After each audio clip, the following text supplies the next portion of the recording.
Welcome. My name's Jonty Heaversedge. I'm a GP in South East London, and I have been working with the team within the integrated care system within Our Healthier South East London and with King's Health Partners over the last 2 or 3 years to really think about how we start to embed population health management into the work that we do as a system in South East London. And I guess the first thing that I wanted to say is that it can often feel quite confusing when we start to talk about population health management. Many people mean many different things when they talk about population health management. So one of the things I very much hope we will do today is to try to simplify what it is that we mean when we talk about population health management.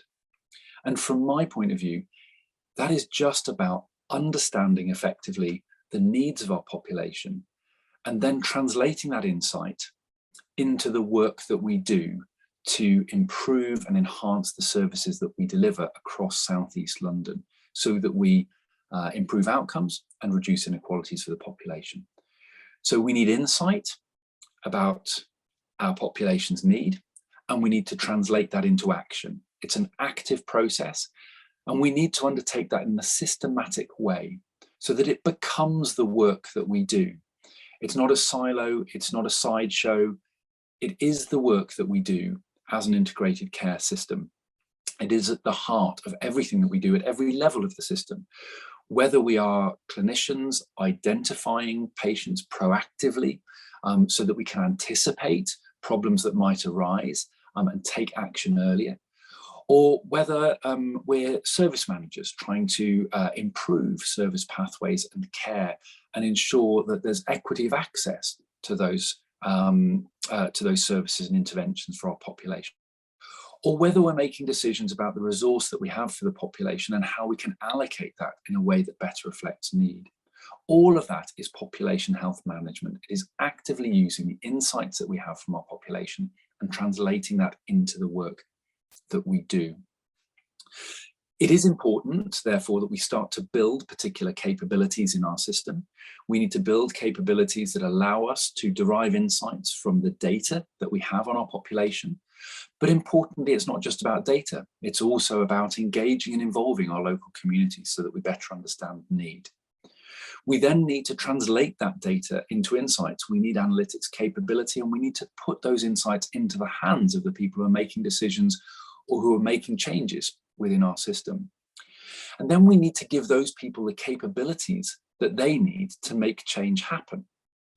And that really is all population health management is about, building those capabilities to enable us to translate insight into action, but making sure that it's not a sideshow, it's not separate to the rest of the work that we're doing as an integrated care system, but it's very much at the heart of what we do.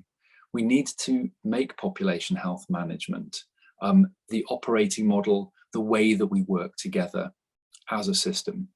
And that's really what we have been working on together across KHP and the ICS over the last few years. One of the things that we've recognised is that we need to raise awareness about this. We need to help people to understand the importance of population health management and the way it's going to help us to address some of the challenges that we face and meet some of our aspirations for our population in South East London. And one of the best ways to do that is to move away from the conceptual and to start to talk about what this means in practice. And that's why I'm so pleased that today we're going to hear from a number of people who have actually started to implement population health management for real. And I think that's the only way we're going to really bring this to life. Whether that is the work that went on during the pandemic to reduce vaccine hesitancy through our vaccination programme around COVID, whether it's the work that's gone on in some of our boroughs to tackle some of the inequalities of access that people have faced. It's really important that you get to hear from people who are trying to do this on the ground. And that's the purpose of the case studies that we're going to hear now. So without further ado, let me hand over to colleagues to talk you through some of the work they've been leading within the system in South East London. Thank you.